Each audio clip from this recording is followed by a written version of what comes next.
पटना में 23 जून को जब विपक्षी दलों की एक अहम बैठक हुई थी, उससे पहले बिहार में हिंदुस्तानी अवाम मोर्चा पार्टी के संस्थापक जीतन राम मांझी ने महागठबंधन से अलग होने का फैसला कर लिया और उनके बेटे संतोष मांझी ने इस्तीफा दे दिया। राजनीति के बेहद चतुर खिलाड़ी माने जाने वाले सीएम नीतीश कुमार ने इस पर 16 जून को अपनी प्रतिक्रिया दी और उन्होंने कहा कि जीतन राम मांझी से हमने बोला था कि या तो अपनी पार्टी का जेडीयू में विलय कर दीजिए या फिर महागठबंधन से अलग हो जाइए। मांझी ने विलय के बजाय महागठबंधन से अलग होने का फैसला ले लिया और उनके बेटे संतोष ने मंत्री पद से इस्तीफा दे दिया। नीतीश कुमार ने आगे कहा था कि 23 जून को पटना में विपक्षी दलों की बैठक है। अगर मांझी महागठबंधन में रहते तो मीटिंग में जो भी बातें हो रही थी वह सब जाकर बीजेपी को बता देते। इसलिए हमने पहले ही कह दिया था कि अपनी पार्टी का जेडीयू में विलय कर लीजिए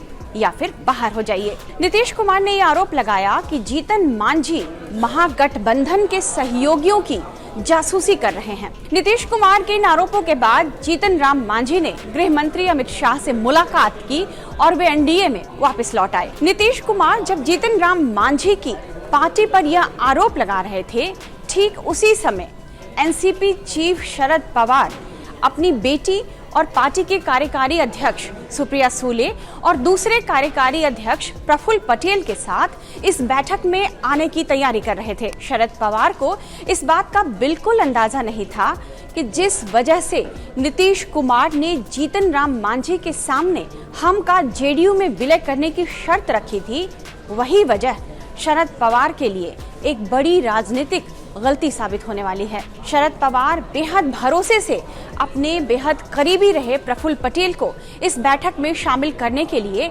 अपने साथ लाए थे, लेकिन उन्हें क्या अंदाजा था कि घर का भेदी ही लंका ढाए वाली कहावत यहाँ सच साबित होने वाली है। कहा जा रहा है कि 23 जून को विपक्षी दलों की बैठक में शामिल होने वाले प्रफुल्ल पटेल ने बैठक का सारा राज अजीत पवार और बीजेपी नेताओं के सामने खोल कर रख दिया, ऐसा मीडिया रिपोर्ट्स में बताया जा रहा है। जिसके बाद अजीत पवार ने एकनाथ शिंदे गुट की सरकार में शामिल होने और शरद पवार से पूरी पार्टी छीनने की योजना पर तेजी से काम कर लिया। प्रफुल्ल पटेल अजीत पवार गुट में शामिल होने के बाद अब विपक्षी दलों की बैठक को लेकर सारा राज बाहर भी खोल रहे हैं। नीतीश कुमार के प्रयास से बन रही विपक्षी एकता की वे खिल्ली उड़ा रहे हैं। 5 जुलाई को जब अजीत पवार अपना शक्ति प्रदर्शन कर रहे थे, तब प्रफुल्ल पटेल ने विपक्षी दलों की हुई इस बैठक पर तंज कसा। पटेल ने मुंबई में अजीत पवार की ओर से बुलाई गई एनसीपी की बैठक में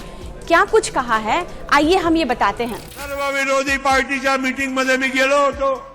त्या मीटिंग मध्ये चित्र ते नजारा जेव्हा मी पाहिला, खरं म्हणजे थोडं हसू येत होता की खरोखर हे असे लोक त्या 17 पार्टी मध्ये 7 पार्टी दादा कशी होती, खासदार किती, एक पार्टी तो अशी होती की ज्याचा खासदार 0 आणि असे 17 पार्टी तिथे बसून या देशामध्ये आपण म्हणजे परिवर्तन घडवून आणणार।